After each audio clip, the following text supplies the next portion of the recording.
Now, one amazing guy that comes against the lies in our world at high levels, and he just met with President Trump. His name is Seamus Bruner, and I had the opportunity earlier today to speak with him, and here's how it went down. My guest today is Seamus Bruner. He is the Director of Research at the Government Accountability Institute and a leading investigative researcher behind several New York Times bestsellers with Peter Schweizer. He's the author of Controligarchs, Exposing the Billionaire Class, Their Secret Deals, and the Globalist Plot to Dominate Your Life. It doesn't get better than that. Seamus, thank you for being with us today. We really appreciate it. A lot going on in the world. I'm really glad you're exposing the billionaire class. Tell us a little bit about what made you sort of decide that you'd take on the big guys. Hey, Laurelyn, it's great to be with you. So I work with a guy, Peter Schweizer, as you mentioned, and those who know our work know that we follow the money. We followed it and exposed basically every member on both sides of the political class. But after 10 years of working with Peter, I thought, there's obviously a class above the political class. A lot of these guys in Washington and every capital around the world are sort of puppets. They're not setting all of the agendas. There is this ruling elite above them. And this came out of really the pandemic. So when you had people like Anthony Fauci getting up there and telling people that they had to stay home and keep their kids out of school, that they didn't have a choice on what medicines to put into their bodies, etc., I thought, well, he seems to be reading from a script written by Bill Gates. And now we know from FOIA emails, that's exactly what was happening. And so from there, I thought, well, why don't I look into other members of this ruling class? And I just really started with the Fortune 100. And, many of the members on that list, we're not against, this isn't a class warfare type book. We're capitalists. We support making money.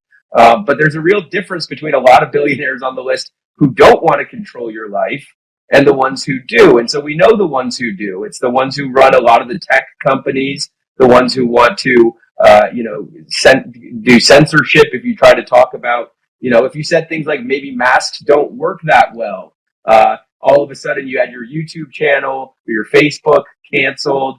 And of course, Bill Gates, he's at the top there because he's got his hands in so many pies. So I talk about the food takeover agenda that he has. He wants to put family-owned farms out of business and push all of these fake meats, patented seeds, toxic fertilizers, et cetera, et cetera. He wants to take over the food supply. He wants to control energy big time. Doesn't think you should be able to have a gas-powered stove or vehicle. Meanwhile, he's flying around the world on his multiple private jets. So he was the main target. But of course, you see George Soros on there. And he's been really in the news recently ever since President Trump called for a RICO investigation into George Soros and labeled Antifa one of George Soros's favorite color revolution type Marxist, communist, anarchist groups. Ever since Donald Trump labeled them a domestic terror organization, this book has been really hot. Wow. And of course, they're trying to say, oh, there's no such thing as Antifa. And tying into the recent assassination of Charlie Kirk, you've also been heavily involved in that and sort of looking at an organization perhaps behind some of this. Yeah, that's right. So even before the FBI, reported that this group called Armed Queers of Salt Lake City was part of the investigation. And I just want to be clear up front, there is no evidence linking Armed Queers of Salt Lake City to the assassination of Charlie Kirk. But ever since it was reported by the New York Post that the FBI was looking at this group, we started taking a look at them as well. And the day that Charlie Kirk was assassinated, tragically, this group had been scrubbing all of its social media and all of its online presence. It took down all of its Instagrams and Twitters and Facebooks. That's before anybody knew who they were. So they clearly didn't want to be associated, but we were fortunate enough to act quickly. We screenshotted and archived as many of the posts as we could find. And what we realized about this group, Armed Queers of Salt Lake City, and it's, I mean, a pretty appropriately named group. It's based in Salt Lake City. It is a bunch of transgender individuals who go to the shooting range. It's a gun club, and we're pro Second Amendment here, so there's nothing inherently wrong with doing that. But what's interesting and what is wrong with this group is that they are totally Marxist, anarchist. They want to overthrow the United States. We know this because we were able to capture videos from their Instagram where they went down to Cuba. Members of this group from Salt Lake City, of all places, went down to Cuba earlier this year for Marxist revolutionary training. And we found that whole program of bringing American groups down to Cuba to train with Marxist revolutionaries is actually funded by a gentleman or a scoundrel named Neville Roy Singham, who we've reported on for years. Peter Schweizer has a whole chapter in his book, BloodMoney, on Neville Roy Singham. This is a China-based, almost billionaire. He's worth about $800 million. Neville Roy Singham funds the Black Lives Matter riots and the anti-ICE riots and the pro-Hamas riots that happened in New York after October 7th. This is not a good guy. He wants to overthrow the United States. And so as we're following the money through all of this stuff, we're finding that, yes, Antifa is a decentralized organization, which means it doesn't have an LLC that you can really go get its bank accounts. They really funnel their money around via Venmo and Cash App and other payment, digital payment services. But we also found that they've got other platforms that we've given over to the FBI and to the White House that need to be looked into, sort of like crowdfunding opportunities. So from this investigation, we found so many other organizations very much like Antifa. One of them is called the John Brown Gun Club of Elm Fork. That's down in Texas. But they, for whatever reason, partnered with the Armed Queers of Salt Lake City. And after Charlie Kirk was assassinated, we found that that very same John Brown Gun Club of Elm Fork was posting flyers on university campuses that said, "Hey, fascist, catch," which is obviously a reference to one of the shell casings used by Charlie Kirk's assassin. It's saying, it's basically a very violent threat. Like, you are fascists, we're going to shoot you. And it's a joke. I mean, it's a sick joke. Like, try to catch this bullet. That was posted by the John Brown Gun Club of Elm Fork on university campuses. And it says on that flyer, join the only club that's not afraid to laugh when Nazis are killed. So these are really, really sick individuals. Another group, Socialist Rifle Association and the Democratic Socialist of America. These are both communist Marxist groups. They want to overthrow the United States, at least as we know it. And when you follow the money, you see that these are the foot soldiers, but there's an entire ecosystem that enables these violent crimes to happen, and it is a very well-funded network. Wow. And I guess that's why Donald Trump has gone to this extreme measure of labeling them a terrorist organization, even while CNN and people are still trying to say, oh, no, it's not a real, this is not a real organization. So, backing off from all of it. Meanwhile, we've seen their works even up here in Canada, but, the riots down in Portland and places like that, they're definitely organized. They all come out sometimes with the same placards. They've got the same tents. They're organized from somewhere for sure. Yeah, absolutely. And this is what I said at the White House to President Trump and his cabinet officials, was that Antifa is just one part of the protest industrial complex, what we're calling Riot Inc. And like most corporations, Riot Inc. has many divisions. Yes, it has the foot soldiers and the boots on the ground Antifa types, but it also has a communications division, a propaganda type division. It has a very well-funded legal division. And so the legal division is groups like the National Lawyers Guild, which is a mostly communist group that's been around for a long time. These lawyers are there at these violent events trying to get as much exculpatory evidence that will help get these rioters out of jail after they commit violent crimes and property crimes and all the rest. They go and then defend these guys and get them back on the streets as quickly as possible. There's, also the in addition to these divisions, it's got the investors. And that's the thing that we really talk about, and leads back to the book Controligarchs. The investors in this are extremely well-funded NGOs and ostensible charities like George Soros's Open Society networks. There's a dozen or so entities there that funnel money into all aspects of Riot Inc. You've also got the Arabella funding network, which has got a half a dozen or more entities that it uses to funnel money into Riot Inc. You've got the Tides funding network, the Ford funding network. So many of these billionaire-backed so-called charities are funding the unrest and chaos in our country and in our cities, but also in other places around the world.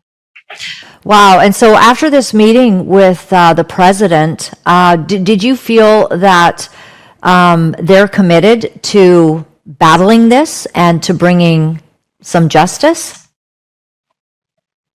Yes, very much so. I was very encouraged both in the meeting, in the public meeting, and after the meeting. I spoke with Attorney General Pam Bondi, Director of the FBI Kash Patel, Secretary Noem of Homeland Security. They are all taking it seriously. Since this meeting, I have seen Treasury Secretary Scott Bessent. He was just on the Charlie Kirk show with Andrew Colvett talking about how Treasury is going to be getting involved, and that's going to be a critical. The Treasury has so many tools for disrupting both foreign and domestic terror funding networks. So Treasury is going to be critical. The IRS is going to be critical. Even Transportation Secretary Sean Duffy has made some comments in the past couple of days saying that Transportation Department is going to be doing what it can, because a lot of these protests, these rioters are moving across state lines, going from Portland to Seattle over to Chicago, using various forms of transit. So whatever investigations they can do, they're on it. And so I am very encouraged. I've heard back from each of the agencies. We're contributing and providing all of our source material. I mean, we're talking about thousands and thousands and thousands of pages of IRS Form 990s. These are public documents, but it takes an enormous amount of time to go through these and to find all of the various funding patterns and streams flowing to Riot Inc. But you're on the hunt for all of that. I mean, you're making America a safer place if we can do something about this. But can I ask you, what is the ideology that has gotten into these folks? Because this is really frightening. And what are we going to attribute this to, and how do we get something so evil out of our culture? It's a very, very it's a great question, Laura Lynn, and it's a tough nut to crack, because this really starts at a very young age. People like Tyler Robinson, they get indoctrinated starting with transgender story hour type things, drag queen story hours. We've all seen the pictures and the videos from that, and then all throughout K through 12 education in the U.S., you have this woke ideology. Just look at the staggering number of teachers after the Charlie Kirk assassination who were out there celebrating on video. And that's just the tip of the iceberg. There were, think of all the people who were on video. It was a disproportionate number were teachers. That's just the tip of the iceberg. There are many more who are smart enough not to film themselves rejoicing in the evil of a good man like Charlie Kirk being killed by a coward. So, that's the big problem, is the schools. That's the first thing. It's going to be a generation or more before you can get the schools under control. But beyond that, I think that people like Neville Roy Singham, like foreign Marxist billionaires. George Soros is technically foreign. I mentioned at the White House another gentleman named Hans-Jörg Wyss out of Switzerland. He's pouring in tens of millions of dollars to these organizations that fund both the woke education and the Riot Inc. activities. That's an easier thing to solve, because the Treasury Department can immediately cease and halt and even freeze the assets of people who are interfering in our political process. And House Oversight Chairman James Comer and Congresswoman Anna Paulina Luna have sent letters to Treasury requesting exactly that, to seize or freeze Neville Roycingham's assets. And then the IRS, I mean, there's a lot of things the IRS can do. They can revoke tax-exempt statuses of these NGOs. And I could probably give you another dozen tools, and I do believe the administration is looking at everything. Wow. Well, I'm really glad to hear that you're all over it. Do you think that there's a team? Like, is there an awareness that's coming? Sort of, it's almost kind of an emergency, seeing that this horrible thing has happened to Charlie Kirk. Do you know anything more about that investigation that's going on behind the scenes? I don't. I believe the FBI needs to keep its cards close to the vest. I do think it was a bit of a, some of it is to find the suspect, releasing some of the images, etc. Early, you need to find the suspect. But once you have the suspect, I think the appropriate course is to keep all the details close to the vest, especially if there may be some conspiracy angle, if one of these groups was complicit or had a foreknowledge of the event. So I don't expect to see anything from the FBI. I wouldn't expect to, at least until they've concluded their investigation. I know that they've got the confession of the alleged killer in that chat message that they have. And so I trust that they're doing their best to get to the bottom of it. But the thing that is separate from the Kirk assassination. So I don't think you can get a conspiracy on the Kirk assassination because of what's going on in the schools or what have you. There needs to be an investigation to what is leading to all of these assassination. I mean, you had the Minneapolis shooter, you had the Nashville shooter, this transgender type linked violence. I think that has a lot to do with what the teachers in the schools are doing. They are scrambling kids' brains, telling them they can be anything they want, including a furry, putting litter boxes in the classroom. And if you don't know what that is, then I don't recommend Googling it. But even furries are accepted. And it's just, kids are so confused at such impressionable ages when hormones are also going wild that I think there needs to be an investigation to why there is this surge in both nihilistic type violence, but also linked to transgender ideology. 100%. We've had the furries in our schools, and people, when you try to tell them that this is actually happening, I mean, left-wing people that it's a complete conspiracy, it's not true, and yet it really is. Kids are honored because they think they're a cat, and so they have this special litter box. It's just crazy, and the world has gone a little bit mad in that regard. Do you think that we've fought the good fight, like with your book coming out and some of these players that you have on the cover of your book? Some of it has been exposed. I mean, the WHO seems to have a lot less power than it did, and people are more aware. So we've done a good job, all of us collectively, speaking out. Books like yours make a difference. Yeah, I would say, but we, as Ronald Reagan said, freedom is never more than one generation away from being extinguished and getting total tyranny. And while I think most people have woken up to the prospect of a digital ID and central bank digital currencies, things that are covered extensively in this book, and what is ultimately a social credit score, that I do not believe that they're going to let up on this. You can see this. I mean, look at the UK right now, and Keir Starmer says you can't have a job if you don't get your digital ID. And so what we learned from the pandemic is that when people's jobs and livelihoods are threatened, they'll do just about anything. A lot of people didn't want to get the vaccine, but when you tell them that they're not going to be able to put food on the table for their family, they'll do just about anything. And so you see it in the UK. In Switzerland, they're implementing digital ID. So I don't think that we can let up. I certainly don't think, I know that you and your audience are very well informed, so you know these things, but we need to keep spreading the word to people who think it's all just conspiracy theory. Just look at what's going on over in Europe with the digital ID. They are adopting it country by country, and it's only a matter of time. Bill Gates just said, we've got to do it by 2028 here. And so they're going to keep pushing, and we have to keep pushing back. Is that the next big thing? And how do we fight that? Some people, I mean, if you can't get a job, if, you know, biblically speaking, it's like the mark of the beast is sort of being ushered in. That's exactly right. I mean, it feels very much like that. And so, I mean, spreading the word, I mean, they retreat. They, being the Controligarchs, retreat. The World Economic Forum and the WHO, they retreat with their, you know, with the WHO's pandemic treaty that was going to completely subvert sovereignty. And they take a few steps back, and they recalculate. You know, you had the farmer uprisings all across Europe.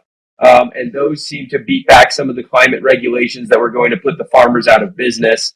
But you can, I mean, I can guarantee you in the halls of Davos and Brussels and all around the world in these globalist enclaves, they are plotting for ways to seize control. And the way we outnumber them, you know, 1,000,000 to 1, really. So you just need to spread the word, because when enough people get upset at it, and you have a farmer uprising or the trucker convoys up in Canada, yeah, they take a step back. It raises awareness for everybody else, and they say, well, maybe the people won't go for it this time, but they will keep coming for us, and we need to keep spreading the word so that more and more people don't fall for it.